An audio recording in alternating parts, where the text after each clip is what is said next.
नमस्कार दोस्तों, आज से 20 साल बाद पता तुम अपने लौंडे बच्चों को क्या कहानी सुनाओगे। हमारे समय में एंड गेम मार्वल का पीक हुआ करता था, लेकिन किससे पता था कि एंड गेम मूवी मार्वल का भी दी एंड कर देगी। एंड गेम के बाद से मार्वल जो गिरा है ना, उठ ही नहीं पा रहा है। ये मार्वल वाले पहले हमको आरडीजे का लॉलीपॉप दिखाए, लेकिन अभी तक एवेंजर्स डूम्सडे की स्क्रिप्ट भी फिनिश नहीं कर पाए। तो मार्वल में एग्जैक्टली क्या बकचोदी चल रही है। तुम्हें याद होगा पहले जो एवेंजर्स मूवीज आती थी उनकी हाइप इतनी ज्यादा रहती थी कि उन्हें देखने के चक्कर में लोग अपनी जिंदगी, अपना काम धंधा सब साइड कर देते थे, केवल इसलिए कि उन्हें उसका फर्स्ट डे फर्स्ट शो देखने को मिल जाए। इवन मैं खुद भी एंड गेम का फर्स्ट शो नहीं देख पाया था, क्योंकि थिएटर में इतनी ज्यादा भसड़ थी और ऑनलाइन सारी सीट्स बुक हो चुकी थी। तो वो जो हाइप थी मार्वल की उस टाइम, आज अगर देखो तो एवेंजर्स डूम्सडे के लिए उसकी आधी हाइप भी नहीं है। और इस टाइम कुछ ऐसी चीजें जिन्हें मार्वल ने अगर सच में इंप्रूव नहीं किया तो भाई वो अपने उस सो कॉल्ड पीक पर दोबारा कभी नहीं पहुंच पाएगा, भूल जाओ। तो फर्स्ट थिंग जो मार्वल को सही करनी है वो है रीराइट्स एंड रीशूट्स एंड डिलेज। अब देखो सुनने में ये आ रहा है कि एवेंजर्स डूम्सडे जो है वो डिले होने वाली है। उसकी शूटिंग जो पहले मार्च से शुरू होनी थी अब वो अप्रैल में शुरू होगी। एंड रीजन इसका ये है कि एवेंजर्स डूम्सडे की जो स्क्रिप्ट है वो अभी फाइनलाइज नहीं हुई है, वो अभी फिनिश नहीं हुई है। क्रिस हेम्सवर्थ को भी 1-2 दिन पहले लंदन में स्पॉट किया गया था एंड कहा यह जा रहा था कि वो एवेंजर्स डूम्सडे की शूटिंग करने पहुंचे हैं, लेकिन शायद से भैया वो दूसरे एक्टर से थोड़ा पहले पहुंच गया। लेकिन वहां जाकर देखा तो जैसे शादी में जल्दी पहुंचकर खाने के ढक्कन खुले ना देखकर जो हमारा हाल होता है, कुछ वैसा ही हाल क्रिस हेम्सवर्थ का भी हुआ कि स्क्रिप्ट अभी पकी नहीं है और ये खाने पहले पहुंच गए। बट सीरियसली एवेंजर्स डूम्सडे का डिले होना ये मार्वल फैंस के लिए बिल्कुल भी अच्छी न्यूज नहीं है, because captain America brave new world की स्क्रिप्ट में भी ऐसे ही बहुत से चेंजेस किए गए। इसके सीन्स को बार बार रीशूट किया गया, काफी बदलाव करने पड़े इसमें। एंड देखो फाइनल प्रोडक्ट हमें कैसा मिला। कहने को तो लोग जबरदस्ती कह सकते हैं कि हाँ मूवी इतनी भी बुरी नहीं थी, आई एंजॉयड द मूवी। तो हाँ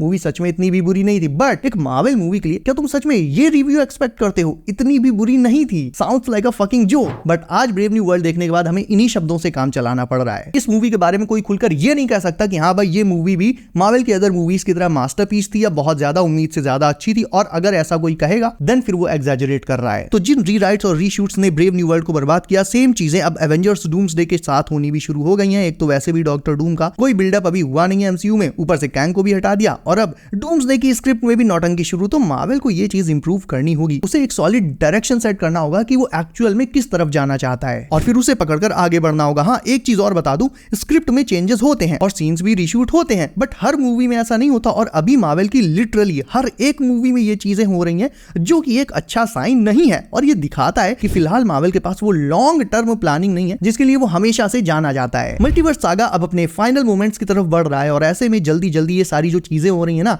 कहीं फैंस को भी इससे ये लगता है कि मार्वल अब लास्ट मोमेंट्स में सारे तार जोड़ने की कोशिश कर रहा है, लेकिन जुड़ने और सुलझने की बजाय वो और ज्यादा उलझते जा रहे हैं। इस टाइम मार्वल जो मूवीज बना रहा है उन्हें देखकर ऐसा लगता है जैसे वो किसी और बिगर मूवी को सेटअप करने के लिए है, बगैर खुद as a stand alone movie enjoyable होने के। ऐसा लगता है मार्वल की मूवीज को अभी देखकर कि वो आने वाली किसी अपकमिंग बिगर फिल्म को सेटअप करने के लिए। Captain America brave new world देखकर एग्जैक्टली यही लगा। पहले के आयरन मैन का एग्जांपल ले लो, थॉर का एग्जांपल ले लो, ये मूवीज इसलिए नहीं बनाई गई थी कि इनमें एवेंजर्स इन्फिनिटी वॉर और एंड गेम का सेटअप किया जाए, बल्कि ये as movies, as individual movies बहुत ज्यादा एंजॉयबल थी। आयरन मैन में आयरन मैन को सेटअप किया गया और थॉर में थॉर को सेटअप किया गया, और आगे जाकर जब इनका कोलैब हुआ एवेंजर्स में तो ये चीज और भी बड़ी बैंगर साबित हुई। लेकिन इस समय सारी मूवीज को देखकर बस यही लग रहा है कि वो डूम्सडे और सीक्रेट वॉर्स को सेटअप करने के लिए बस जैसे तैसे रश करके बनाई जा रही हैं। नॉर्मल कोई और मूवी होती लाइक थंडरबोल्ट्स या फैंटास्टिक फोर तो उसे लेकर मैं प्रॉपर वीडियो ना बनाता, बट एवेंजर्स डूम्सडे जैसी मार्वल की सो कॉल्ड बिगेस्ट मूवी में अगर ये सारी चीजें हो रही हैं, स्क्रिप्ट फिनिश नहीं हो पा रही है, मूवी की शूटिंग में डिले हो रहे हैं, तो फिर ये चीज भाई बहुत बहुत बुरा साइन है। ये चीज मैंने तुम्हें कल बताई थी कि एवेंजर्स डूम्सडे में टॉम हॉलैंड के स्पाइडरमैन के कई सारे जो सीन्स होंगे उनमें खुद टॉम हॉलैंड नहीं होंगे, वो द ओडिसी की शूटिंग में बिजी रहेंगे। इस वजह से एवेंजर्स डूम्सडे में उनके स्टंट डबल का यूज किया जाएगा कई सारे सीन्स में। यानी एक के बाद एक डूम्सडे को लेकर मुसीबतें आती ही जा रही हैं। रिसेंट टाइम्स में लोकी जैसे अगर कुछ शोज एंड इक्का दुक्का मूवीज को छोड़ दो तो फैंस मार्वल के साथ कनेक्ट हो ही नहीं पा रहे हैं। खुद डेडपूल ने भी ये बात मार्वल को समझाने की कोशिश करी थी। क्या भसड़ है,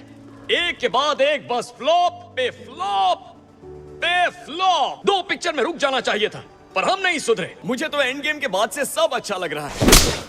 सड़ी के बट मार्वल नहीं मान रहा। एक उम्मीद जरूर है कि यहाँ थंडरबोल्ट्स और फैंटास्टिक फोर के बाद डूम्सडे से चीजें वापस ट्रैक पर आ जाएंगी, क्योंकि इसमें आरडीजे हैं, क्रिस इवांस हैं, हेम्सवर्थ तो पहले ही बारात में खाना खाने लंदन पहुंच गए। बाद में फाइगी चच्चा का फोन आया कि बारात अब मार्च में नहीं अप्रैल में आएगी। तो इतनी ह्यूज स्टार कास्ट के चलते भाई मूवी तो हिट होगी ही होगी और लोग तो इसे देखने भी जाएंगे। बट स्टिल ये डिले वाली रिपोर्ट अपने आप में मार्वल फैंस के बीच बहुत ज्यादा नेगेटिविटी फैलाने वाली है। ऐसा नहीं होना चाहिए। लेकिन अब बात कर लेते हैं कि how can Marvel fix this. तो बेटा ऐसा ऐसा है कि सबसे पहले तो कंसिस्टेंसी लाओ। अभी क्या चल रहा है कि मार्वल की एक मूवी बैंगर, दूसरी फ्लॉप, फिर एक मूवी बैंगर, दूसरी फ्लॉप। तो अगर ऐसे क्वालिटी में दोगलापन दिखेगा तो भाई लोग भाग जाएंगे छोड़ के। भाग क्या जाएंगे मतलब डीसी की तरह मार्वल को भी फिर इग्नोर करने लगेंगे। So first thing Marvel needs to do कि वो अपने हर एक छोटे से लेकर बड़े प्रोजेक्ट में क्वालिटी की कंसिस्टेंसी लाए। मूवीज इसलिए ना निकाले कि निकालनी है, बल्कि इसलिए कि वो करंट स्टोरी लाइन के लिए बेहद जरूरी है। Second and most important, Kang को फिक्स करो भाई। आरडीजे का डूम लाख आने वाला हो, बट मैंने 50 मरतबे कहा है कि कैंग को क्लोजर दो। Kang's story needs to be finished, वरना अगर कैंग के रिटर्न के बाद आरडीजे का डूम आकर टेक ओवर कर लेगा अचानक से तो ये चीज एकदम ही इलॉजिकल लगेगी एंड मल्टीवर्स का पूरा कॉन्सेप्ट जो कैंग से जुड़ा हुआ है वो सब रायता हो जाएगा। Third, iron heart, Riri Williams, ये क्या है? ये तो टट्टी है। करेक्ट, इसको हटाओ।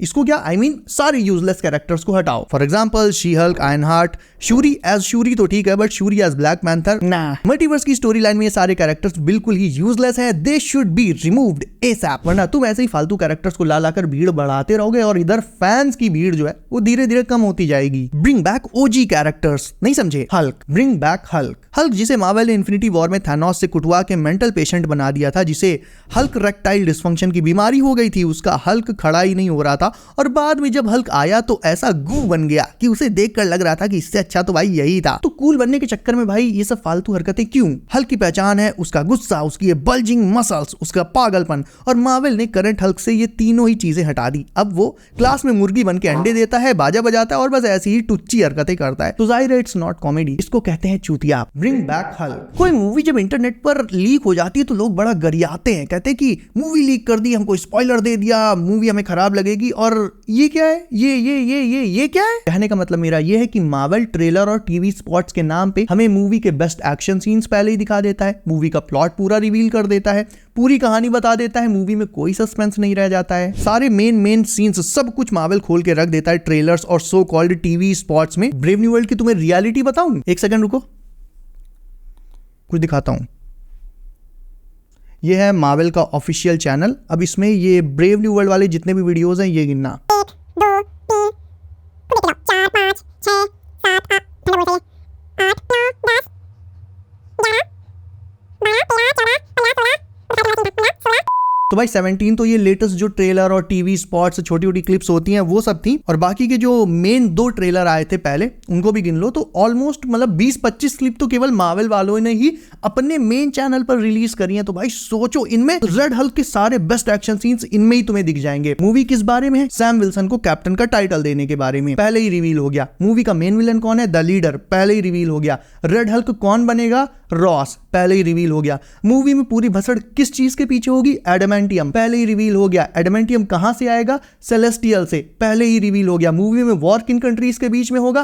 पहले ही रिवील हो गया। बेस्ट एक्शन सीन्स ऑलमोस्ट सारे पहले ही रिवील हो गए, सब कुछ पता चल गया A to Z। तो ये बताओ, अब इतनी सारी डिटेल्स देखने के बाद मूवी के बारे में तुम्हें सब पता चल गया है, अब तुम अगर थिएटर में मूवी देखने जा रहे हो तो वो केवल एक फॉर्मेलिटी है, तुम मूवी देखने नहीं जा रहे हो। सो माय पॉइंट इज कि Marvel reveals too much in its trailers and TV spots. एक teaser and max to max 2 trailers दे दो, इतना इनफ है। नहीं तुम खुद बताओ, इन्फिनिटी वॉर का भी तो टीजर आया था, एंड गेम का भी तो टीजर ट्रेलर सब आया था ना, उसमें क्या इतना कुछ रिवील हो गया था? उसमें भी तो हमें कुछ एक एक्शन सीक्वेंसेस दिखाए गए, कुछ एक इंपॉर्टेंट मूवमेंट्स दिखाए गए, बट कुछ, और उन्हें बहुत दिमाग लगाकर जिसने भी ट्रेलर एडिट किया था, मतलब कूडोस टू हिम, उसने बहुत अच्छे से वो ट्रेलर एडिट किया था कि मतलब ट्रेलर ऐसा था कि फैंस जो थे वो हाइप्ड अप हो गए, उनके मन में एंटिसिपेशन भी बढ़ गई और कुछ रिवील भी नहीं हुआ। तो भाई Marvel needs to improve its trailer editing game, यानी ट्रेलर में बस हल्का सा टीज करके गरम कर दो और छोड़ दो। ये नहीं कि पूरी पिक्चर ही पेल दो 2 मिनट के ट्रेलर में, तो जो आदमी जा भी रहा होगा ना वो भी यही सोचेगा कि हटाओ यार, क्यों 300-400 रुपए की टिकट लेकर हम पिक्चर देखने जाए, बाद में जब आएगी तब देख लेंगे, अभी तो हमको कहानी वगैरह सब पता चली गई है ना। तो ठीक है भाई, मजाक सब साइड में, बट तुम भी जानते हो ये जितने भी सारे पॉइंट्स मैंने मेंशन किए, these are actual facts and Marvel really needs to improve these things कि वो ट्रेलर में इतना कुछ रिवील ना करे, फालतू के कैरेक्टर्स की भीड़ ना बढ़ाए एंड फैंस से रिलेट करने की, उनसे कनेक्ट करने की कोशिश करे, एक प्रॉपर डायरेक्शन पकड़े एंड उसी में बढ़ता चले। कैंग के साथ चलो जो हुआ सो हुआ, कैंग के भी रिटर्न की रूमर्स हैं एंड अच्छा होगा कि मार्वल कैंग को एवेंजर्स डूम्सडे मिलाकर उसकी स्टोरी को प्रॉपर फिनिश कर दे, वरना भाई अगर ऐसे ही चलते रहे तो फिर डीसी की तरह कुछ टाइम बाद इनका भी हाल हो जाएगा। और अब तुम मुझे कमेंट करके बताओ कि मार्वल को और क्या क्या चीजें इंप्रूव करनी चाहिए एंड क्या क्या चीजें उसकी अभी फिलहाल सही चल रही हैं। जो भी थॉट्स है तुम्हारे पॉजिटिव नेगेटिव सब कमेंट करके बताओ। इसके अलावा वीडियो अच्छी लगी तो इसे लाइक करके चैनल कर लो सब, नोटिफिकेशन कॉल पर डालना मत भूलना ताकि आने वाली लेटेस्ट MCU अपडेट्स सबसे पहले मिले तुम्हें। सो गाइस बी सेफ, अपना ख्याल रखिए आप। मेरा नाम है Himanshu and as always I will see you in next one.